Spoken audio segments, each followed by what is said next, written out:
बात करते हैं कॉकरोच जनता पार्टी। ये नाम और मुहिम आज सब जानते हैं, लेकिन इसकी शुरुआत कहां से हुई आज एक बार फिर आपको बता देते हैं। Chief justice of India Suryakant ने एक सुनवाई के दौरान कहा था कि इन दिनों कॉकरोच सड़कों, गलियों, दफ्तरों, कोर्ट में अक्सर घूमते दिखाई दे जाएंगे। उनका इशारा देश भर के बेरोजगार युवकों की तरफ था। There are already parasites in society who attack you people, you attack the system, and you want to join hands with them. No, Lord. I understand, Lord, and I understand. Have you seen there are youngsters like cockroaches. They don't get any employment. They don't have any place in profession. Some of them become media. Some of them become social media. Some of them become RTI activists. Some of them become another activists, and they start attacking everyone. और बस यही बयान था जिससे कि इतना बड़ा आंदोलन खड़ा हो गया, जिसकी कल्पना शायद सीजीआई ने कभी की ही नहीं होगी कि उनका एक छोटा सा बयान से निकला एक छोटा सा जुमला इतने बड़े आंदोलन का रूप धर लेगा और एक बड़े मंत्री को इस्तीफा देना पड़ जाएगा। इस बयान के बाद अमेरिका में बैठे युवा अभिजीत दीपके ने सोशल मीडिया पर एक पेज बनाया, नाम दिया कॉकरोच जनता पार्टी। इस पार्टी की बाकायदा एक साइट भी, वेबसाइट बनाई गई। लोग जुड़े और देखते ही देखते 22 मिलियन का साथ उनको पूरे देश भर से मिल गया। अभिजीत ने पहले आम आदमी पार्टी के साथ सोशल मीडिया का काम किया था, इसलिए वो कॉकरोच की मुहिम को प्रभावी बनाना जानते थे। बहुत इंप्रेसिव मुहिम चलाई उन्होंने।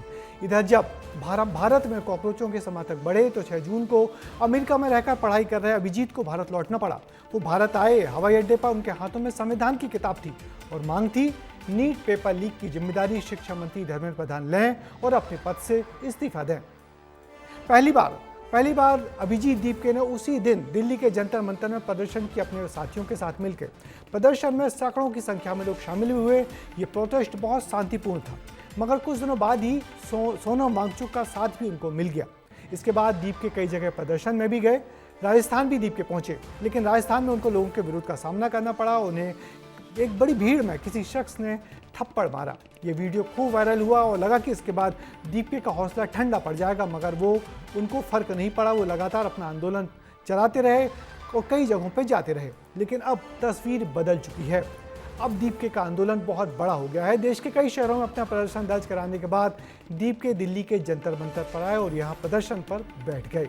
इस प्रदर्शन को जोर तब मिला जब सोनम वांगचुक न केवल इस प्रदर्शन से जुड़े बल्कि अनशन पर भी बैठ गए। उसके बाद 20 जुलाई को सीजेपी के संसद चलो मार्च में जब पुलिस ने स्टूडेंट्स पर लाठियां चलाई तो पूरा देश उन छात्रों के लिए उनके साथ खड़ा हो गया। और सरकार विरोधी मीम और पोस्ट की तो सोशल मीडिया पर जैसे बाढ़ ही आ गई।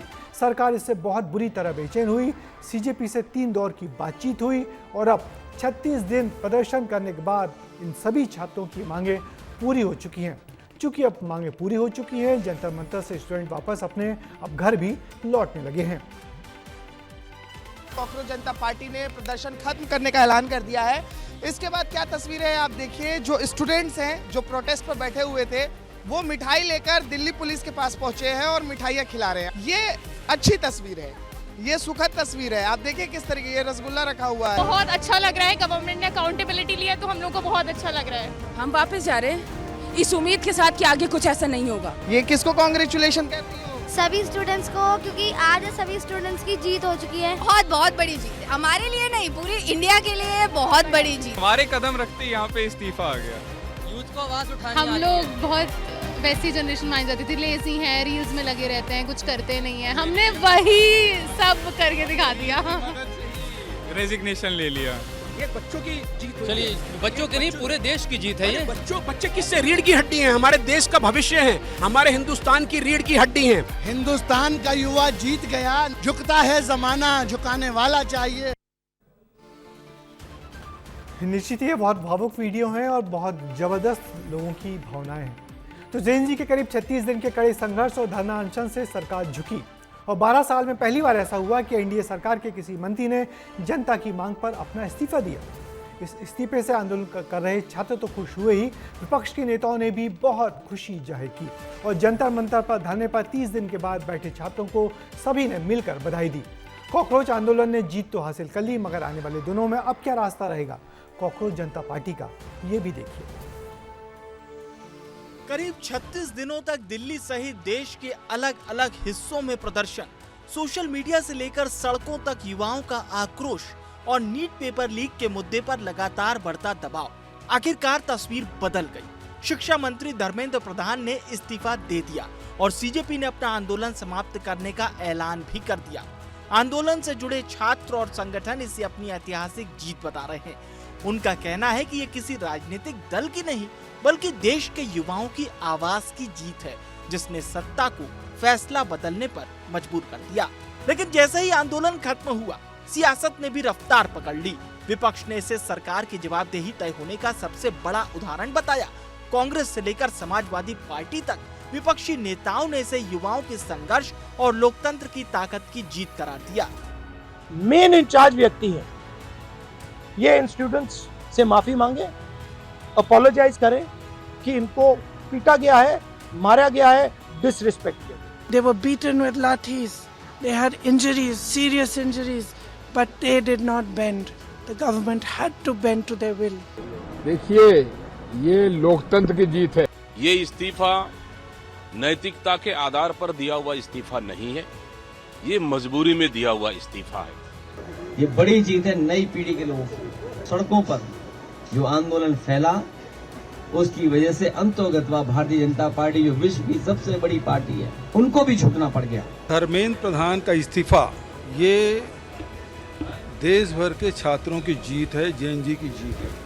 उधर बीजेपी का कहना है कि सरकार ने अपनी जिम्मेदारी निभाई है। पार्टी नेताओं का दावा है कि जवाबदेही तय करना और आवश्यक निर्णय लेना ही लोकतांत्रिक व्यवस्था की पहचान है। उनका कहना है कि सरकार ने संवेदनशीलता के साथ पूरे मामले का समाधान किया। जो छात्रों की आड़ में राजनीति करना चाहते हैं, इससे देश का नुकसान हो रहा है, इसलिए उन्हें बड़ी जिम्मेदारी के साथ उन्हें अपना पद छोड़ा है। जनता मंत्र पर जो प्रदर्शन चल रहा था वो आज समाप्त हो गया है। बहुत अच्छी बात है। सीजेआई के एक बयान से शुरू हुई बहस, नीट पेपर लीक पर बढ़ता जनाक्रोश, सीजेपी के आंदोलन का जन्म, शिक्षा मंत्री का इस्तीफा और आखिरकार आंदोलन की वापसी। फिलहाल सड़क का संघर्ष थम गया है, लेकिन सियासत का रण अभी बाकी है। अब सबसे बड़ा सवाल यही है कि क्या विपक्ष इस मुद्दे को आने वाले दिनों में बड़ा राजनीतिक हथियार बनाएगा, या ये सिर्फ युवाओं का ऐसा आंदोलन था जिसने अपनी मांग मनवाई और अब अपने भविष्य की ओर लौट जाएगा। ब्यूरो रिपोर्ट, विस्तार न्यूज।